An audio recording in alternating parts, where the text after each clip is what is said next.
වාසනාවන්ත ඔයාගේ හිතේ තියෙන හැම යහපත් බලාපොරොත්තුවක්ම ඉතාමත් ඉක්මනින්ම ඉෂ්ට වෙන්න කියලා හදවතින්ම චිත්ත ප්‍රවේගය අපි අදත් ඔයාට මුලින්ම ප්‍රාර්ථනා කරන්නම්. ඔයාට මුදල් ඕන. ඔයාගේ ප්‍රශ්න කරදර සේරම විසඳගන්න පුළුවන් ඔයාට මුදල් ලැබෙනවා නම්. එහෙම නේද? හරි. එහෙනම් මේ පණිවිඩය ඔයා වෙනුවෙන්මයි.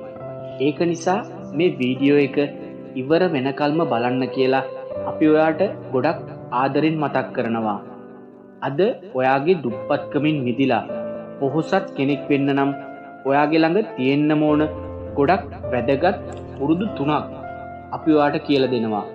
ඉතින් මේ එකක් හරි ඔයා ඔයාගේ ජීවිතයට එකතු කරගෙන බලන්න. බලාගෙන ඉන්නකොටම ඔයා පොහොසත් වේවි. පළවෙනි කාරණාව විදියට අපි ඔයාට කියලා දෙන්නම්.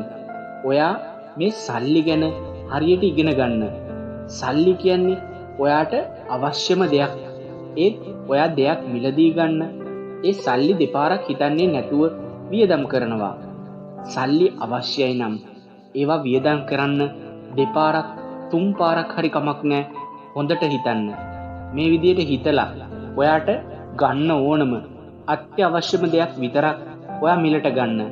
ඒ විදිහට මිලට අරගෙන ඔයා ඒ දේ පාවිච්චි කරන්නේත් අනවශ්‍ය දෙයකටද කියලා පොඩ්ඩක් හිතන්න. සමහර දේවල් තියෙනවා ගොඩක් වැදගත් දේවල්. ඒ විදිහටමයි පේන්නේ. ඒ වුණාට ඒක මිලට ගත්තට පස්සේ අපි කරන්නේ මේකෙන් ඕන් නැති වැඩ. නිකන් හිතන්නකෝ අපි ළඟ තියෙන ජංගම දුරකථනය. ජංගම දුරකථනය කියන්නේ ගොඩක් වැදගත් දෙයක්.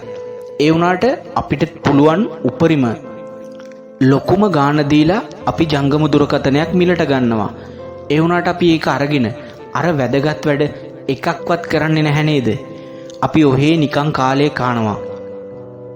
ජංගම දුරකථනයක් කියලා කියන්නේ මුදල් උපයන්න පුළුවන් හොඳ මාර්ග ගොඩක් තියෙන තැනක්.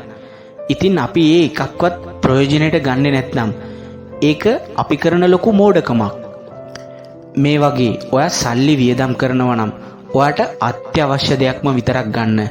ඔයා ළඟ සල්ලි ඉතුරු කරන්න. ඒක ලෝභකම නෙමෙයි.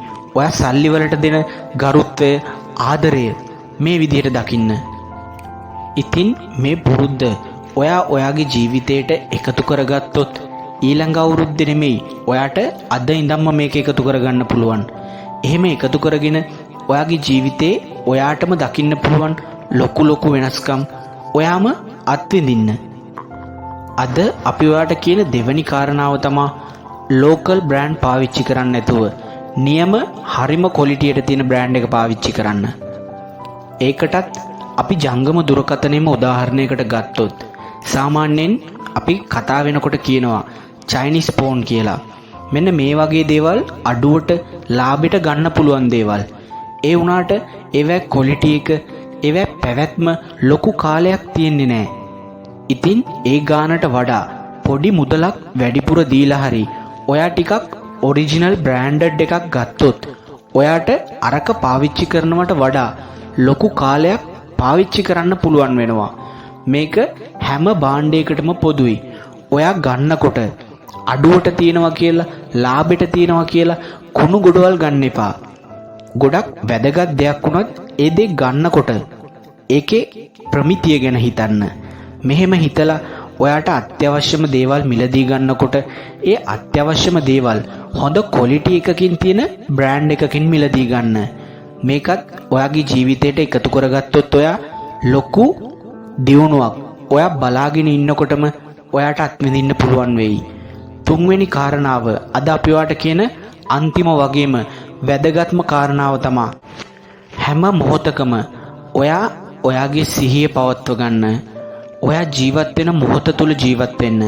මොකද ඔයාගේ සිහිය තිබුණොත් තමයි අපි මේ මුලින් කියපු කාරණා දෙක උනත් ඔයාට හරියට කරන්න පුළුවන්. මේ වීඩියෝ එක අහලා කමෙන්ට් එකක් දාලා ලයික් එකක් දාලා ඔයා ඒක එතනින් අමතක කරනවා නම් ඔයාගේ සිහිය ගොඩක්ම මේ මොහොතෙන් ඔයාගේ දියුණුවෙන් ඔයාට සල්ලි ඕන කියන තැනින් දුරස් වෙලයි තියෙන්නේ.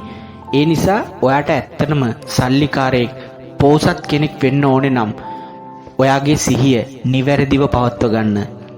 සිහිය පවතින්නේ ඒක හේතුවක් මත. හේතුඵල ධමයක්නේ අපිට බුදුහාමුදුරුවෝ දේශනා කළේ. ඉතින් සිහිය පවතින්නත් හේතුවක් තියෙනවා. අපි හැම වෙලාවෙම කාමයයි රාගයයි දේශයයි ගැනම නම් හිත ඉන්නේ. අපේ සිහිය පවතින්නේ නැහැ. ඒක තමයි හේතුව. අපි නිතරම මෛත්‍රී සිතින් ජීවත් වෙන්න ඕන. මෛත්‍රිය තුල ජීවත් වෙන කෙනාට ගොඩක් දේවල් ලැබෙනවා. එයා නිතරම කුසලයක් තුලයි ජීවත් වෙන්නේ. අපි හැමදාම ඔයාට මේ කාරණාව කියනවා. පුළුවන් තරම් කුසල් දහම් වඩන ගමන් මෛත්‍රිය තුල ජීවත් වෙන්න. ඒකට ඔයාට සල්ලි වියදම් වෙන්නෙත් නැහැ. ඒ වගේම ඔයාට මේ විශ්වයේම ආකර්ෂණය වෙන්න තියෙන ප්‍රධානම ප්‍රබලම හේතුවක් වෙනවා මේ මෛත්‍රී සිතකින් යුතුව ජීවත් වෙන එක. මේක හොඳට හිතට ගන්න. අද කියපු මේ කාරණා තුනෙන් එක කාරණාවක් හරි ඔයා අද ඉඳන් ඔයාගේ ජීවිතයට එකතු කරගන්නවා නම් ඔයාගේ ජීවිතේ ඇත්තටම වෙනස් වෙනවා. මේ මුළු විශ්වයම ඔයාට ආකර්ෂණය වෙනවා. ඉතින් අපි මේ වීඩියෝ එකෙන් අදට ඔයාගෙන් සමු අරගෙන යන්නම්. මේ වගේම වීඩියෝ එකක් අරගෙන ආයමත් ලබන ඉරිදා උදේ 8:00ට ඔයාලව හම්බ වෙන්න එන බලාපොරොත්තුවෙන්. ඔයාට උතුම් තෙරුවන් සරණයි. අපි ඔයාගේ මානසික ශක්ති සංගරාව චිත්ත ප්‍රවේගයයි.